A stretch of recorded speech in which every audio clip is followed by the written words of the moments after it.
was scrolling through my old archive posts on my Instagram and I came across this video of me showing my progression from the year 2017 to I think 2020 to 2019, and all I could say was, wow, these suck. I used to draw these 6-7 characters every year and I just stopped and I haven't touched them since, so I thought it would be a fun idea to revamp and renew these characters, but not all at the same time because that's overwhelming. We're gonna do 2 at a time, so let's go. Okay, so for the first redesign I went with Telrax because I thought her design was okay, you know. I started off by drawing her original dress, but then I quickly erased it because it wasn't the vibe I wanted to go for.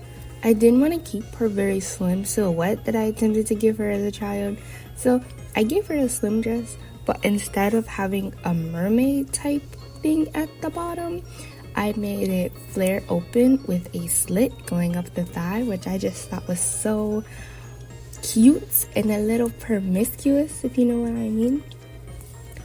Moving on to her hair, instead of giving her normal hair, which I attempted to do, but I just didn't like because, I don't know, it didn't match the vibe, it covered too many of her accessories. I decided to give her a bun. I thought it was super cute, and I also changed her side part to a middle part because I wasn't rocking with the side part, okay? It wasn't that girl. I also don't know what those little long strands of hair are called, but I gave her one of those. I also decided to give her a purse because I thought she needed one. And yeah, while I get into the more detailed part of this design, I'm going to tell you about Telrax because while I was redesigning her physically, I also wanted to redesign her personality just a little bit. Hopefully soon I can make a video redesigning this entire universe and having it make sense because it makes no sense. But here's what we have for now. So all the characters that dropped into Lemotov came from different points in different eras of the world. Telrax came from the year 2086.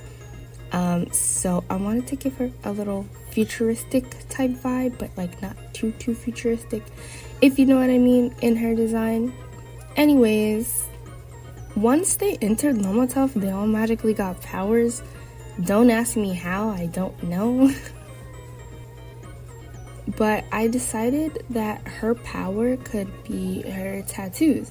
So I'm not sure where you are on the speed paint, but on her left arm, she gets a tattoo. And I thought it would be cool if her tattoos were alive, like the ink was alive.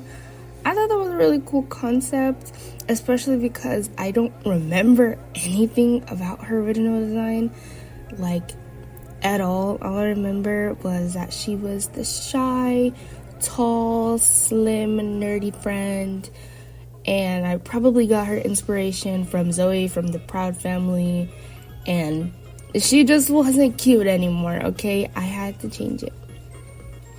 So instead of having her be super shy and nerdy, I thought she could be super hot and nerdy. Do you know what I mean? I definitely wanted her to give office siren instead of nerd who doesn't know how to dress. You know what I mean? Not saying that that's a bad thing, but it looked so stereotypical. I gave her glasses and a weird dress. It was just like, dude, come on. So going into her coloring, I decided to keep the blue because I did think it was cute.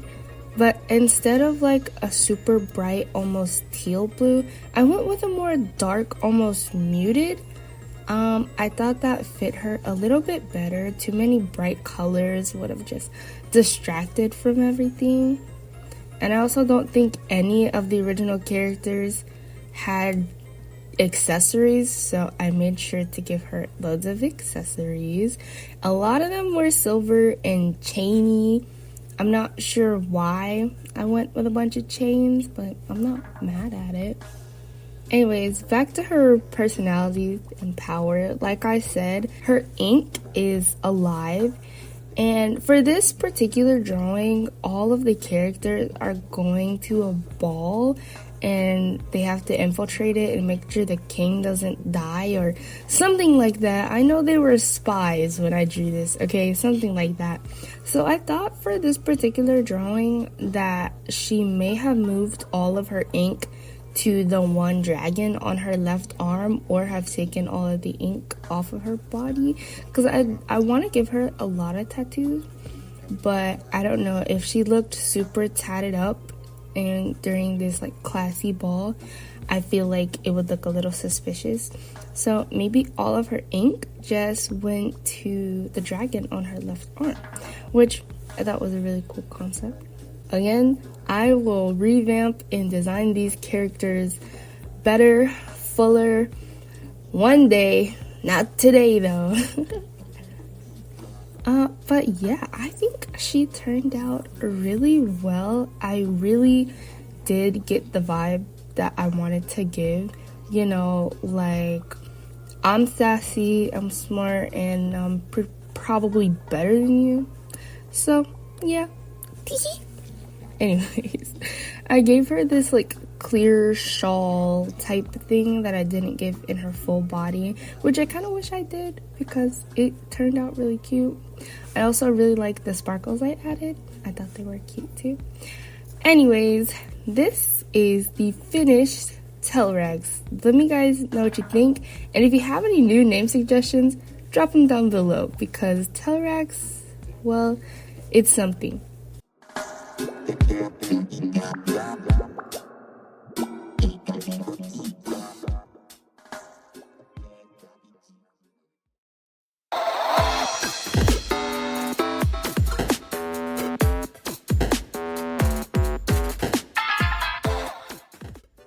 Okay, so moving on to Hunter, before I get into his redesign, let me just express my hatred for this character. Besides being the ugliest one out of the 7 characters I made as a kid, from what I can remember, this guy had no personality. I think Trey and Hunter were the only 2 guys, and Hunter's only personality was being a boyfriend to Luna. Eventually, I will completely redesign these characters and redesign this story because, oh my goodness, it's just horrible. Anyways, moving on to the redesign. Since Hunter was oh so ugly, I didn't even use him as a reference. I maybe looked at him once or twice for colors, but for the entire design, I didn't look at him once, not once. So I decided that he should be from the 1800s. I'm not sure why, but that's what we're going with since, you know, everyone came from a different year or a different era of the world. And since he had no personality, I wanted him to be very mean, or not necessarily mean, but very nonchalant. Maybe it was because when I was designing him, he was oh so nonchalant, but whatever. And for his colors, I really struggled because he has bright green hair and a bright purple full tuxedo suit thing. It was just ugly. So I did end up keeping the green hair, but instead of having it bright green, it was dark green. And for his vest, I didn't want to go with purple, but that's what I ended up going with because when I first started, he looked like Flynn Rider. And we don't want that. I did end up going with this like bluish purplish instead of this purpley purple, which I really wish I went with the purpley purple because the bluish purple, it's okay, but I think the purple would have looked better if you're picking up what I'm putting down, you know. I gave him an earring that I put on his full body design that I forgot to put on his profile, which is annoying, but it's okay. And to contrast the purple, I went with this kind of muted dark seafoam green for this cape thingy mababi. I don't really know what it's called, but it's okay. I gave him just regular pants, regular boots, you know, the whole shebang, and a frilly thingy for his neck piece. Okay, so I'm gonna move on to his personality now. I think I mentioned earlier that he's supposed to be nonchalant and he doesn't care, but I also wanted him to have a counter to this personality of his, since he's from the 1800s. And I mean, not to toot my own horn, but I think I made Hunter a little fine. Okay, I think he would have a lot of women wanting to talk to him, and he would court a lot of women, but he wouldn't, you know, be with them because he doesn't care.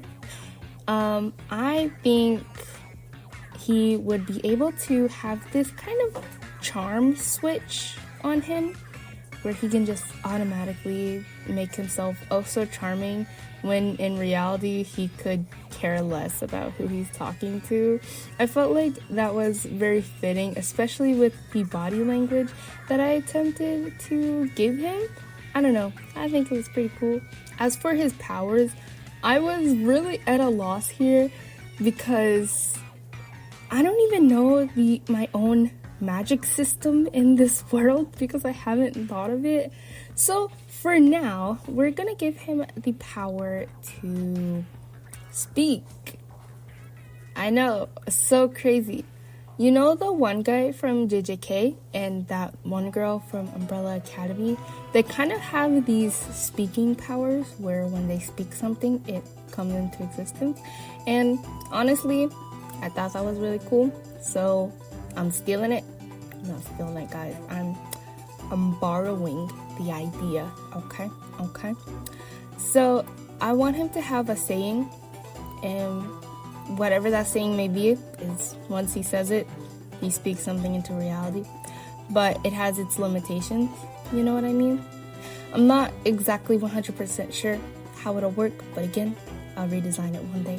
Okay, trust. Back to his character. He did have really bright purple eyes, but instead I gave him amber eyes because I think they looked way better, because there was just a lot of purples and a lot of blues going on with his character. He needed something to balance it out. As for the details of his design, I really wanted to give him some embroidery, but I didn't know what to do. So instead I decided to give him this kind of gold trimmings on the edges of his vest. I don't know, looks pretty cool. I don't know. I think my outfit's pretty good. Okay. Anyways, I gave him an eyebrow slit as well because cool people have eyebrow slits, you know what I mean? I don't think he would have that in the 1800s. I feel like he might have got that on his fall from Lomatov. Did I mention that they fall into the world? They literally fall from the sky into the world. I don't know what I was on as a kid. I don't know. For whatever reason, his profile looks extremely angry, which that wasn't what I was trying to go for. I was trying to just go for I don't care, but he looks angry. And I gave him a massive chrome dome. Like, his forehead is huge. It's okay.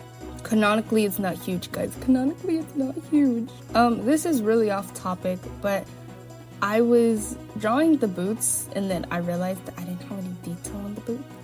So I added detail, and then I spent hours looking for a hollow brush so that I could, you know, make the shoelaces.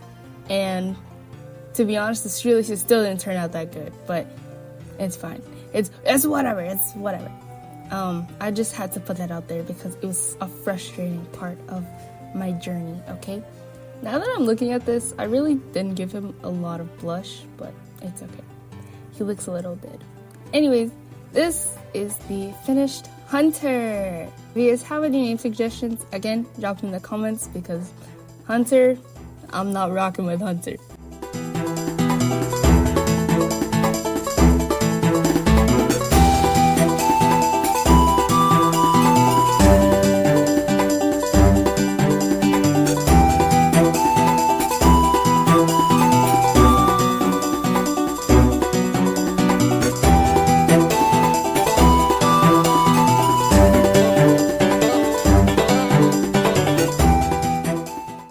Okay, so that is the end of this recording, and this took way longer to come out than it should have. I was very procrastinative, if that's what you call it, while recording this and filming this and editing it, but it's okay because now it's out, and I hope you enjoyed it as much as I did, and I'll see you in the next one. Bye bye.